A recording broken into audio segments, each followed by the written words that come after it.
The hell are you supposed to be?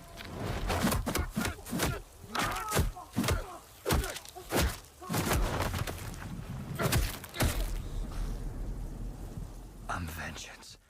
Matt Reeves' daring reimagining of the Caped Crusader, The Batman, released into theaters this weekend with undying praise from both fans and critics alike. But does it live up to the hype? Let's get into it.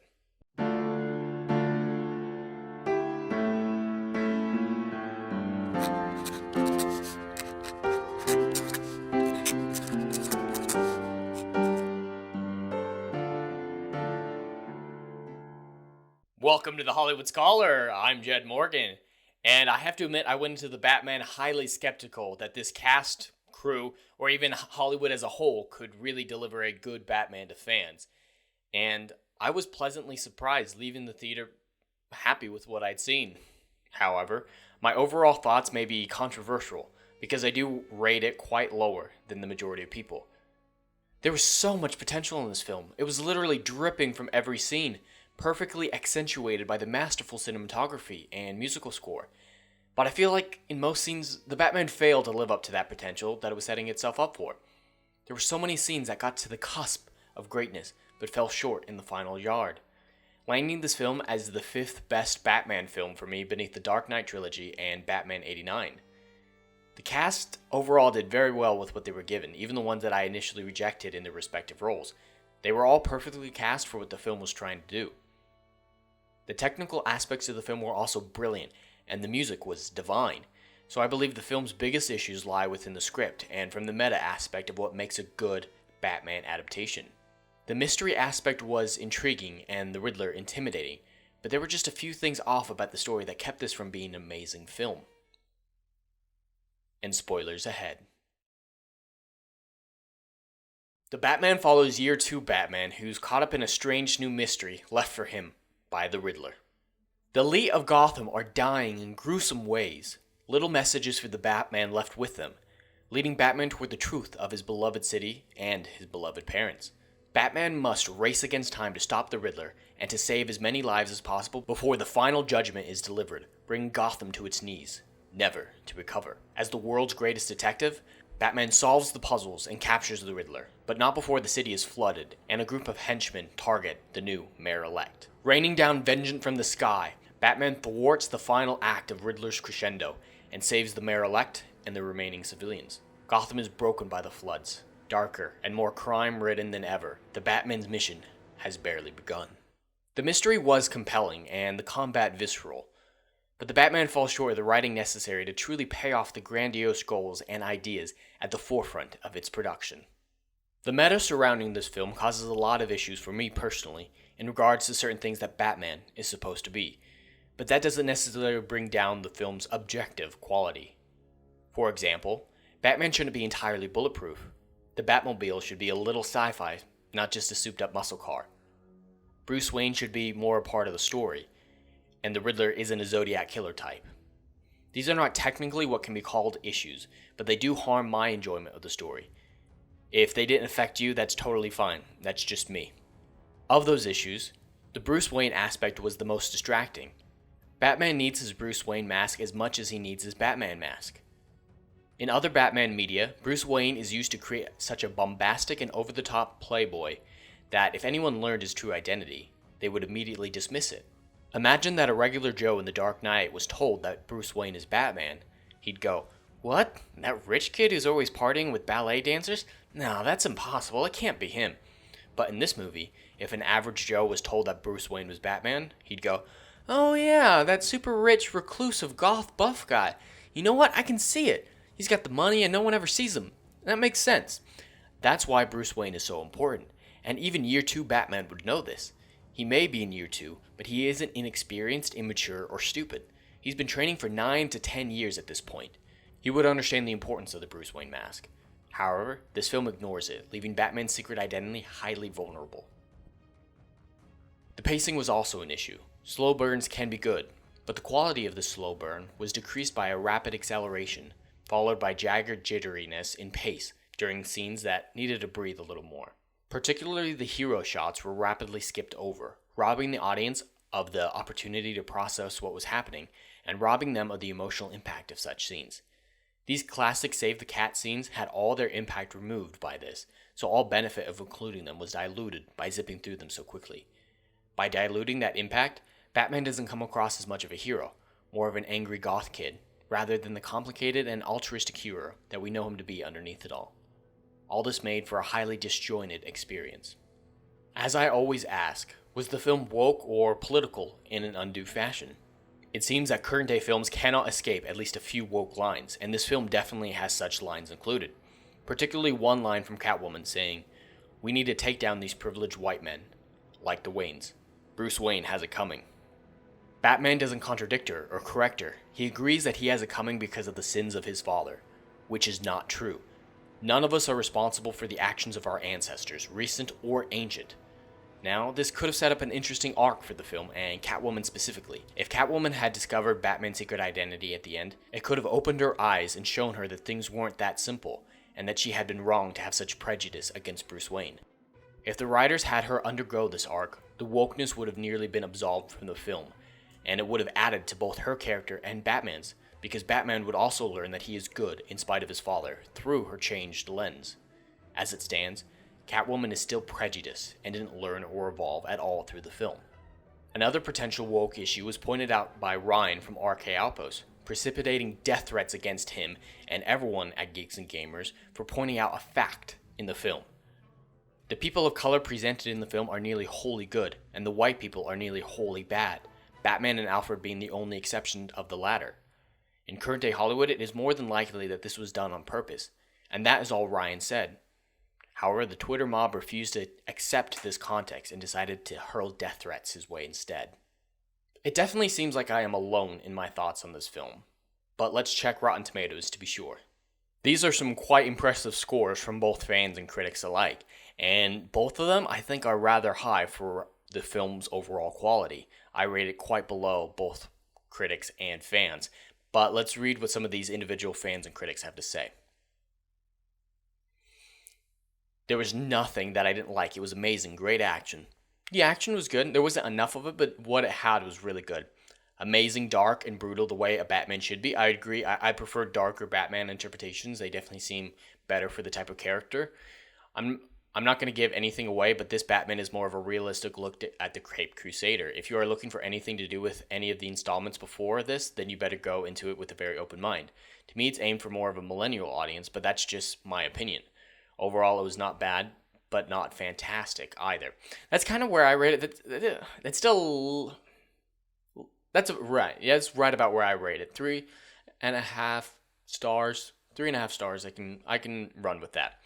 It was reasonably done, although it was probably a half an hour longer than it should be. Some of it did feel bloated. It did run on quite long. DC is meant to be darker, and this movie absolutely delivered. If you like a grungy, edgier, and dark noir detective-style Batman story, this is the movie for you. Incredible movie. Definitely too high for me, but I do agree that DC is generally darker, and this movie was very good at those grungy, edgy, and dark styles that it was going for. It's definitely one of the best DCEU movies. Well, it's technically not part of the DCEU. It's kind of its own separate universe, but it's definitely top 5 DC movie in the last few years, so definitely gets into that category. Everything was great about the movie. I was just under the impression this movie would have to do with the Court of Owls. Yet there was a strong impression prior to the film that this was going to be the Court of Owls. I think it basically still is, except in name. Like, they never called themselves the Court of Owls, but it still basically was. The movie was too long, like a long car chase. As a matter of fact, there was a car chase that was ridiculous. There were definitely some issues with that car chase. I know a lot of people were praising it. It just didn't do it for me. It seemed a little too over the top in certain situations, especially with that absurd Batmobile. Just a souped up muscle car. It needs to be a little bit more sci-fi, the Batmobile. Definitely implausible, but the Batman's car was mint. To add absurdity was when the Batman was held at the police station. These cops should be embarrassed. It was cringeworthy. Yeah, his escape from the police station about halfway through the film, that was not a good sequence, because he just got away way too easily. And yeah, not a fan of that sequence. The interaction by Robert Pattinson and the Batman and Zoe Kravitz as Catwoman was good. However, Paul Dano as the Riddler was a strain. I do like their chemistry. Their chemistry was really good, so I agree with that part of it. And the Riddler, I think the Riddler was very good at what the film was wanting him to be. It was exactly what it wanted to be. It definitely wasn't the Riddler, though. I thought he was annoying. It keeps going, but 2 stars is a little low for me, but I do like a lot of those comments overall. Masterpiece, Pattinson nailed it as Batman. Zoe Kravitz sparkled as Catwoman. A must-see film. Great film. A very dark take on Batman. I did enjoy it, but it would have been better if it shaved off 20 to 30 minutes. Yeah, that's a good amount. It just felt really long. Lots of action and very good characters, and the film has some realism to it. Generally, some good comments. A little higher rated than I would initially give it, but nothing offensive, nothing crazy. Those are all very much subjective opinions, and that's the thing. This is a very subjective film. It's objectively, from a technical aspect, fantastic, near perfect. But the subjective aspect of it and the writing aspect of it is where a lot of my issues come from. So all these, I don't have any issue with those. But let's see what critics have to say. It's not my favorite take on Batman or Bruce Wayne, but done well enough that I have more positive than negatives. A good to great film. Okay, I actually pretty well agree with that. 7 out of 10, pretty good for me. The Batman proves to be a monotonous murk. Okay. Rarely do I use the word perfect, but I wouldn't change a thing about the Batman. It's an absolute must-see more than once. These are very much mirroring the audience reactions, and that's very rare, especially in Rotten Tomatoes, but in general, critics are usually very divergent from the audience. But this film, for some reason, has them agreeing, and I'm all for that. If people are all agreeing, I might just be wrong, and I'm totally fine with accepting that. It's just where I'm personally at. Wants to be critical of Batman as a vigilante who uses excess force, and uses the Riddler to comment on white male radicalization, which may actually feel newly relevant after the Freedom Convoy, but the points don't land as hard as Batman's fist. Holy Jesus H, fuck! This guy, whoever the fuck he is from CTEV's Your Morning, is trying to make the Batman so fucking political. Holy fuck! Yeah, he's saying the film wants to be critical of Batman, excessive force, police stuff. Comment on white male radicalization. Oh yeah, that's exactly what the Riddler's about. Jesus Christ. No. The Riddler was very clear on his motivation. Waking up to rats gnawing at his fingers, possible sexual assault. Like, none of what he described was all about being a white male. It was all about being poor. There was a class struggle in it, which is fine, and it worked for the story very well. But nothing to do with white male radicalization. And after the Freedom Convoy, you're saying that the Freedom Convoy was white male radicalization. That what you think it's about? Fuck, you are grasping at straws. Yeah, it doesn't land on those points because it's not trying to. You're making a completely separate argument and saying, oh, it doesn't fulfill this argument. No shit, it doesn't fulfill this argument. It literally is not doing that. So why would you put those two items together? Holy fuck, I can't pronounce this guy's name, but holy fuck, he's a retard. And I mean that in the most offensive way possible. Holy Jesus H. Christ. It is not trying to comment on the Freedom Convoy. It is not trying to talk about white male radicalization. And man, for an official critic, he can spell like a 2-year-old. Jesus fuck, man. I gotta move on. Yeah, no shit, it doesn't land those points because it's not making those points. The stand-up performer among the cast is Kravitz. Catwoman is constantly keeping all the men in the Batman on their toes. Okay, don't necessarily agree with that, but, whatever. Underneath the rubber ears, he's all granite, chinned, and haunted eyes. Off-duty, he's tragic, wan, raccoon-eyed Bruce Wayne. He hurts, he suffers, and that's okay, because his Batman is a tense center of whirl of well-cast characters. Alright, I can't keep going after that dog shit motherfucker. Yeah, so, some good stuff in here, some bad stuff in here. Seems like the rest of these are mostly fine comments. Nothing else is jumping out at me, but man, this guy needs to go to some therapy. Really. Holy, I cannot fully grasp how insane that take is. It's hurting my brain to see what this guy was trying to accomplish with this movie. Fucking hell. But kind of what it looks like. Jesus. It got me all off my wagon. But, yeah, higher scores than I would give it, but not necessarily inaccurate scores because of how subjective a review of this film would be. I know it seems like I generally dislike this film, but that is very far from the truth. I did really enjoy it, and do plan on rewatching it many times, but I just don't see it becoming the classic people think it will, due to its stark flaws. However, I cannot praise the music and the cinematography enough. Both lent to a gripping and technologically pleasing experience, immersing the viewer in the world of Reeves' Gotham. The production design also lent well to a unique Gotham with an intriguing character. Everything on the technical side of this film was near perfect, but as someone who values story and writing over technical aspects, these aspects were not enough for me to call this a great movie. You got a lot of cats. I have a thing about strays. When Zoe Kravitz was originally announced to play Catwoman, I must admit I was initially very concerned. I was worried that her casting would be used as an excuse to ignore her writing, making her an empty character. I was afraid that the studio would use her race swap as the default excuse to accuse any fans that criticized the film of racism in an attempt to silence their detractors. I must admit that I was happily surprised to find out that was not the case at all. Zoe Kravitz delivered a compelling performance, fueled by her fantastic chemistry with Robert Pattinson.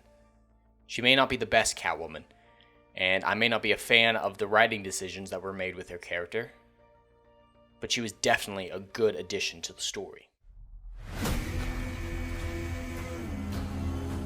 I've been trying to reach you. Find the God!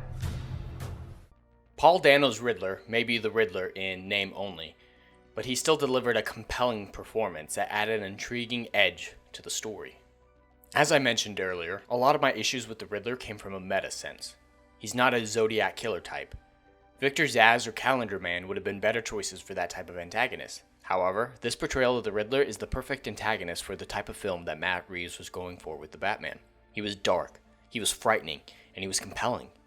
Despite 100% disagreeing with his actions, the audience could still get behind his motivations and understand him, and that is the mark of a good villain.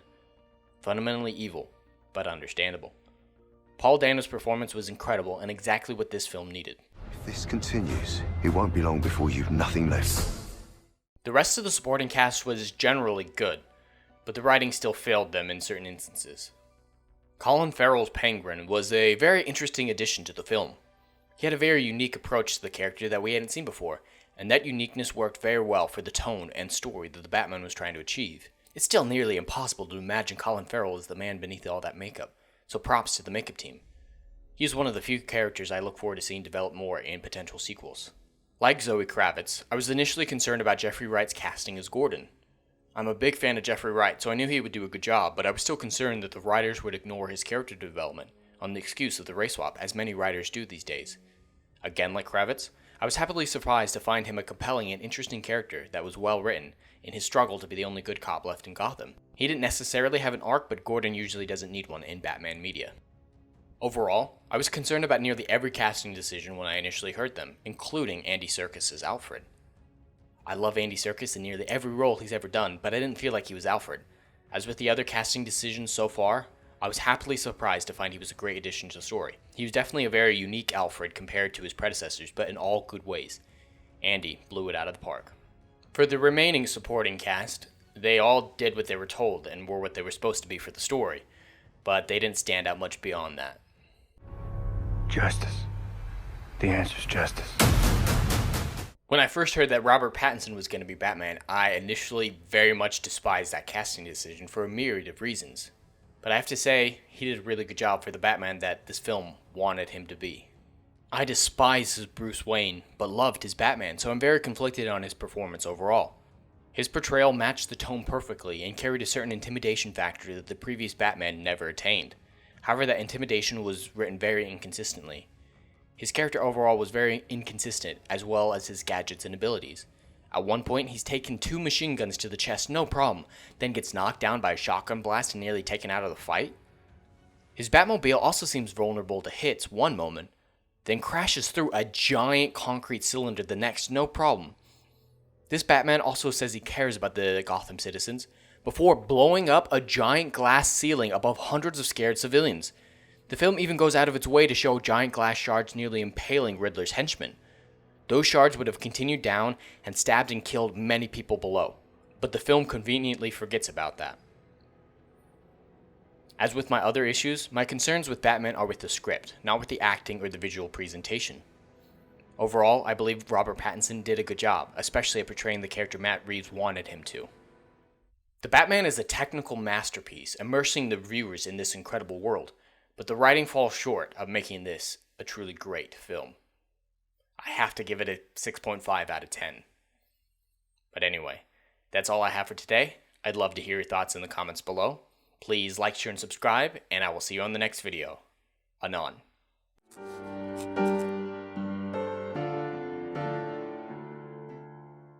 If you like what I do here and want to see good, compelling stories that Hollywood will no longer give you, check out my book series, Odyssey of a Phoenix, a mythological epic about philosophy, morality, and modern-day mental illness issues. Books 1, Down in Flames, and Book 2, Apocalypse Then, currently on sale. Book 3, Kill the Dark, coming soon.